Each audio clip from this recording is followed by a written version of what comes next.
ജൂജീസ് favourite വേൾഡിന്റെ വചന കേൾവിയിലേക്ക് എല്ലാവർക്കും സ്വാഗതം. പ്രതിദിന വിശുദ്ധ വേദപുസ്തക വായന 1019 ദിവസം. അപ്പോസ്തല പ്രവൃത്തികൾ 3-ാം അധ്യായം. ഒരിക്കൽ പത്രോസും യോഹന്നാനും 9-ാം മണിനേരം പ്രാർത്ഥനാ സമയത്ത് ദൈവാലയത്തിലേക്ക് ചെല്ലുമ്പോൾ അമ്മയുടെ ഗർഭം മുതൽ മുടന്തനായ ഒരാളെ ചിലർ ചുമന്നുകൊണ്ടുവന്നു. അവനെ ദൈവാലയത്തിൽ ചെല്ലുന്നവരോട് ഭിക്ഷ യാചിപ്പാൻ സുന്ദരം എന്ന ദേവാലയ ഗോപുരത്തിങ്കൽ ദിനം പ്രതി ഇരുത്തുമാറുണ്ട്. അവൻ പത്രോസും യോഹന്നാനും ദൈവാലയത്തിൽ കടപ്പാൻ പോകുന്നത് കണ്ടിട്ട് ഭിക്ഷ ചോദിച്ചു. പത്രോസ് യോഹന്നാനോടുകൂടെ അവനെ ഉറ്റുനോക്കി, ഞങ്ങളെ നോക്കൂ എന്ന് പറഞ്ഞു. അവൻ വല്ലതും കിട്ടും എന്ന് കരുതി അവരെ സൂക്ഷിച്ചു നോക്കി. അപ്പോൾ പത്രോസ്, വെള്ളിയും പൊന്നും എനിക്കില്ല, എനിക്കുള്ളത് നിനക്ക് തരുന്നു. നസറായനായ യേശുക്രിസ്തുവിന്റെ നാമത്തിൽ നടക്ക എന്ന് പറഞ്ഞു. അവനെ വലം കൈക്ക് പിടിച്ചെഴുന്നേൽപ്പിച്ചു. ക്ഷണത്തിൽ അവന്റെ കാലും നരിയാണിയും ഉറച്ച് അവൻ കുതിച്ചെഴുന്നേറ്റ് നടന്നു. നടന്നും തുള്ളിയും ദൈവത്തെ പുകഴ്ത്തിയും കൊണ്ട് അവരോടുകൂടെ ദൈവാലയത്തിൽ കടന്നു. അവൻ നടക്കുന്നതും ദൈവത്തെ പുകഴ്ത്തുന്നതും ജനമൊക്കെയും കണ്ടു. ഇവൻ സുന്ദരം എന്ന ദൈവാലയ ഗോപുരത്തിങ്കൽ ഭിക്ഷ യാചിച്ചുകൊണ്ട് ഇരുന്നവനെന്ന് അറിഞ്ഞ് അവന് സംഭവിച്ചതിനെ കുറിച്ച് വിസ്മയവും പരിഭ്രമവും നിറഞ്ഞവരായി തീർന്നു. അവൻ പത്രോസിനോടും യോഹന്നാനോടും ചേർന്ന് നിൽക്കുമ്പോൾ ജനമെല്ലാം വിസ്മയം പൂണ്ട് ശലോമോന്റേത് എന്ന് പേരുള്ള മണ്ഡപത്തിൽ അവരുടെ അടുക്കൽ ഓടിക്കൂടി. അത് കണ്ടിട്ട് പത്രോസ് ജനങ്ങളോട് പറഞ്ഞത്, ഇസ്രായേൽ പുരുഷന്മാരെ, ഇതിങ്കിൽ ആശ്ചര്യപ്പെടുന്നത് എന്ത്? ഞങ്ങളുടെ സ്വന്തം ശക്തി കൊണ്ടോ ഭക്തി കൊണ്ടോ ഇവനെ നടക്കുമാറാക്കി എന്ന പോലെ ഞങ്ങളെ ഉറ്റുനോക്കുന്നതും എന്ത്?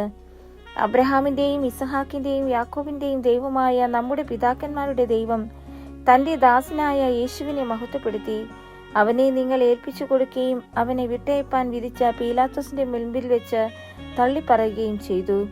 പരിശുദ്ധനും നീതിമാനുമായവനെ നിങ്ങൾ തള്ളിപ്പറഞ്ഞു. കുലപാതകനായവനെ വിട്ടുതരണമെന്ന് ചോദിച്ചു. ജീവനായകനെ കൊന്നുകളഞ്ഞു. അവനെ ദൈവം മരിച്ചവരിൽ നിന്ന് എഴുന്നേൽപ്പിച്ചു. അതിന് ഞങ്ങൾ സാക്ഷികളാകുന്നു. അവന്റെ നാമത്തിലെ വിശ്വാസത്താൽ അവന്റെ നാമം തന്നെ നിങ്ങൾ കാണുകയും അറിയുകയും ചെയ്യുന്ന ഇവൻ ബലം പ്രാപിപ്പാൻ കാരണമായി തീർന്നു. അവൻ മുഖാന്തരമുള്ള വിശ്വാസം ഇന്ന് നിങ്ങൾ എല്ലാവരും കാണുകയും ഈ ആരോഗ്യം വരുവാൻ ഹേതുവായി തീർന്നു. സഹോദരന്മാരെ, നിങ്ങളുടെ പ്രമാണികളെ പോലെ നിങ്ങളും അറിയായ്മ കൊണ്ട് പ്രവർത്തിച്ചു എന്ന് ഞാൻ അറിയുന്നു. ദൈവമോ തന്റെ ക്രിസ്തു കഷ്ട അനുഭവിക്കുമെന്ന് സകല പ്രവാചകന്മാരും മുഖാന്തരം മുന്നറിയിച്ചത് ഇങ്ങനെ നിവർത്തിച്ചു. ആകയാൽ നിങ്ങളുടെ പാപങ്ങൾ മാഞ്ഞു കിട്ടേണ്ടതിന് മാനസാന്തരപ്പെട്ട് തിരിഞ്ഞുകൊള്ളുവിൻ. എന്നാൽ കർത്താവിന്റെ സമുഖത്ത് നിന്ന് ആശ്വാസകാലങ്ങൾ വരികയും നിങ്ങൾക്ക് മുൻ നിയമിക്കപ്പെട്ട ക്രിസ്തുവായ യേശുവിനെ അവൻ അയക്കുകയും ചെയ്യും. ദൈവം ലോകാരംഭം മുതൽ തന്റെ വിശുദ്ധ പ്രവാചകന്മാർ മുഖാന്തരം അരുളി ചെയ്തതൊക്കെയും യഥാസ്ഥാനത്താകുന്ന കാലം വരുവോളം സ്വർഗം അവനെ കൈക്കൊള്ളേണ്ടതാകുന്നു. ദൈവമായ കർത്താവ് നിങ്ങളുടെ സഹോദരന്മാരിൽ നിന്ന് എന്നെപ്പോലെ ഒരു പ്രവാചകനെ നിങ്ങൾക്ക് എഴുന്നേൽപ്പിച്ചു തരും. അവൻ നിങ്ങളോട് സംസാരിക്കുന്ന സകലത്തിലും നിങ്ങൾ അവന്റെ വാക്ക് കേൾക്കണം.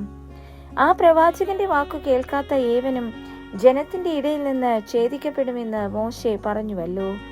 അത്രയുമല്ല, ശമൂവേൽ ആദിയായി സംസാരിച്ച പ്രവാചകന്മാരൊക്കെയും ഈ കാലത്തെക്കുറിച്ച് പ്രസ്താവിച്ചു. ഭൂമിയിലെ സകല വംശങ്ങളും നിന്റെ സന്തതിയിൽ അനുഗ്രഹിക്കപ്പെടുമെന്ന് ദൈവം അബ്രഹാമിനോട് അരുളി നിങ്ങളുടെ പിതാക്കന്മാരോട് ചെയ്ത നിയമത്തിന്റെയും പ്രവാചകന്മാരുടെയും മക്കൾ നിങ്ങൾ തന്നെ. നിങ്ങൾക്ക് ആദ്യമേ ദൈവം തന്റെ ദാസനായ യേശുവിനെ എഴുന്നേൽപ്പിച്ചു. ഓരോരുത്തനെ അവനവന്റെ അകൃത്യങ്ങളിൽ നിന്ന് തിരിക്കുന്നതിനാൽ നിങ്ങളെ അനുഗ്രഹിക്കേണ്ടതിന് അവനെ അയച്ചിരിക്കുന്നു.